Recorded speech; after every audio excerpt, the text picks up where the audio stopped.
नमस्कार भाइयों, मैं अनुज। जय हिंद। चलिए जानते हैं आज की देश और दुनिया की तमाम सभी बड़ी खबरों को विस्तार से। तो इस वीडियो को लास्ट तक जरूर देखते रहिए और इस चैनल को सब्सक्राइब कर बेल आइकन को दबाना ना भूलें। भारतीय ओलंपिक खिलाड़ी होंगे 15 अगस्त पर खास मेहमान, पीएम मोदी करेंगे लाल किले पर आमंत्रित। दूसरी लहर से 1/4 कम घातक होगी तीसरी लहर, अगले हफ्ते से मामलों के बढ़ने की आशंका, वैज्ञानिकों ने किया आगाह। योगी सरकार ने केंद्र को भेजा एक और नाम बदलने का प्रस्ताव, झांसी रेलवे स्टेशन को नई पहचान देने की तैयारी। बीजेपी के मंत्री बोले नेहरू के 15 अगस्त 1947 के भाषण के चलते बिगड़ी है इकोनॉमी, बढ़ी है महंगाई। शिवसेना के आमंत्रण पर राहुल गांधी करेंगे महाराष्ट्र का दौरा, जा सकते हैं उद्धव ठाकरे के आवास मातोश्री। 5 रुपए तक सस्ता हो सकता है पेट्रोल, कच्चे तेल की कीमतों में आई भारी गिरावट। UIDAI के इस स्पेशल नंबर पर कॉल करके पाएं आधार कार्ड की हर समस्या का समाधान, 13 भाषाओं में मिलेगी जानकारी। दिल्ली कैबिनेट ने विधायकों के वेतन बढ़ोतरी प्रस्ताव को दी मंजूरी, अब इतनी होगी हर महीने की सैलरी। 1.5 साल से बंद है करतारपुर कॉरिडोर, पाक अभी भी नहीं दे रहा है श्रद्धालुओं को इजाजत। गृह मंत्री अमित शाह से मिले एनसीपी प्रमुख शरद पवार, सियासी अटकलें तेज। संसद में ऋण शोधन और दिवाला संहिता संशोधन विधेयक 2021 पारित, सूक्ष्म लघु और मध्यम उद्यमों को मिलेगी बड़ी राहत। कंगाल हो चुका है पाकिस्तान, इस्लामाबाद में प्रधानमंत्री आवास को किराए पर देने का किया ऐलान। महाविध्वंसक हार्पून मिसाइल भारत को देने के लिए तैयार अमेरिका, समुद्र में तबाही मचाने के लिए प्रसिद्ध। भारतीय ओलंपिक खिलाड़ी होंगे 15 अगस्त पर खास मेहमान, पीएम मोदी करेंगे लाल किले पर आमंत्रित।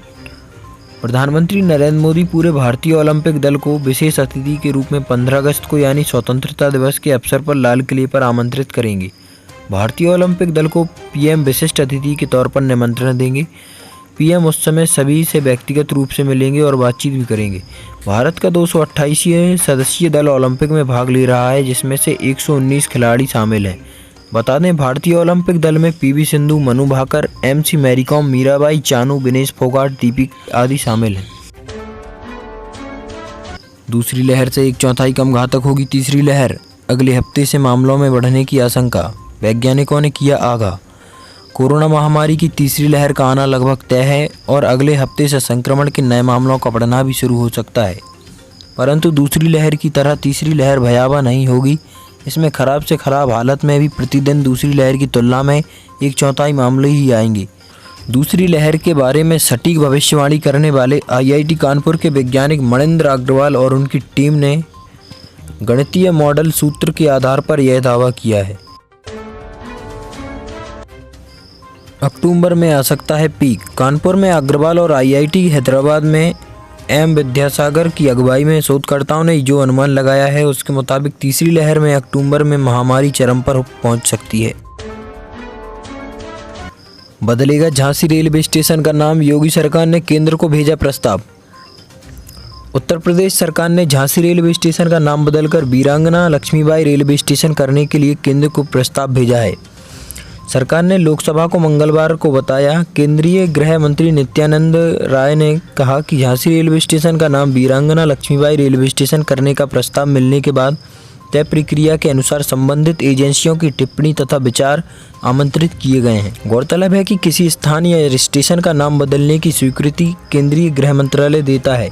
रेलवे मंत्रालय और डाक तथा भारतीय सर्वेक्षण विभागों से अनापत्ति मिलने के बाद इसके लिए स्वीकृति दी जाती है। उल्लेखनीय है कि उत्तर प्रदेश में इससे पहले मुगलसराय रेलवे स्टेशन का नाम बदलकर पंडित दीनदयाल उपाध्याय कर दिया गया था। वहीं इलाहाबाद शहर का नाम प्रयागराज कर दिया गया था।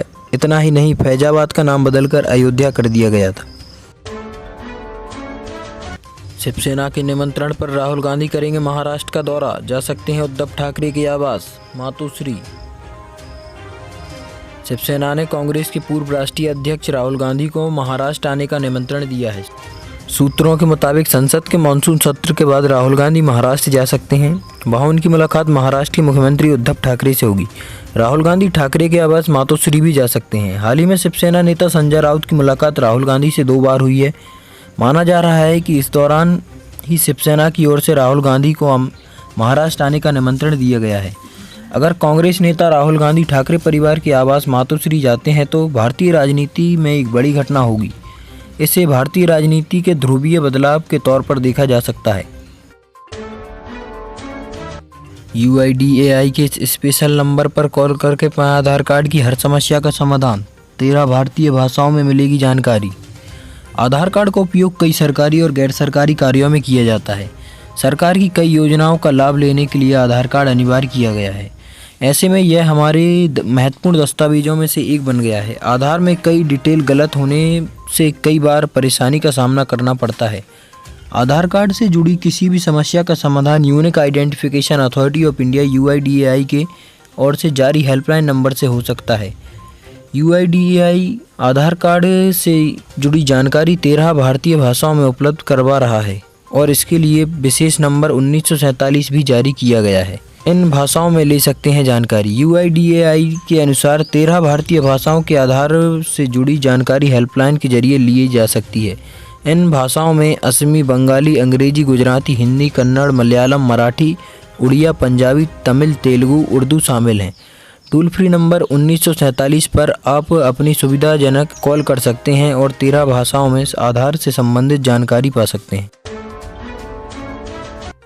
दिल्ली कैबिनेट ने विधायकों के वेतन बढ़ोतरी प्रस्ताव को दी मंजूरी। अब इतनी होगी हर महीने की सैलरी।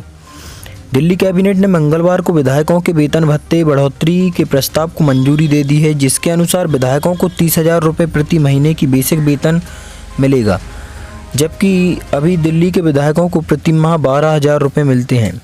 90,000 हो जाएगी विधायकों की कुल सैलरी। दिल्ली कैबिनेट द्वारा मंगलवार को पास किए गए एक प्रस्ताव के अनुसार विधायकों को वेतन और अन्य भत्तों को मिलाकर कुल 90,000 रुपये प्रति महीने मिलेंगे, जबकि वर्तमान में दिल्ली के विधायकों का वेतन और भत्ता मिलाकर कुल 54,000 रुपये प्रति महीने मिलते हैं। संसद से ऋण शोधन और दिवाला संहिता संशोधन विधेयक 2021 पारित। सूक्ष्म, लघु और मध्यम उद्यमों को मिलेगी बड़ी राहत। ऋण शोधन और दिवाला संहिता संशोधन विधेयक 2021 को कल भारी हंगामे के बीच राज्यसभा से पारित कर दिया गया। मालूम हो कि बीते 28 जुलाई को यह विधेयक पारित किया गया था। विधेयक के जरिए ऋण शोधन और दिवाला संहिता 2016 के प्रावधानों में संशोधन किया गया है।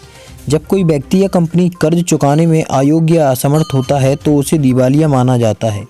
विधेयक में नया संशोधन कर सरकार ने कोरोना काल में सूक्ष्म, लघु और मध्यम आकार की इकाइयों को बड़ी राहत दी है। इसमें MSMEs के कर्जदाताओं को pre packaged insolvency resolution process के तहत दिवालिया निपटान प्रक्रिया की सुविधा दी गई है। कोरोना महामारी के बाद हुए या प्रभावित हुए सूक्ष्म, लघु या मध्यम स्तर के उद्योगों को विधेयक के लागू होने से राहत मिलने की उम्मीद है। ऋण शोधन और दिवाला संहिता संशोधन विधेयक 2021 के तहत 1 लाख रुपये का ऋण नहीं चुकाने की स्थिति में इसका लाभ लिया जा सकता है। हालांकि इसकी तय सीमा में बढ़ोतरी कर 1 करोड़ रुपए तक किए जाने की उम्मीद है।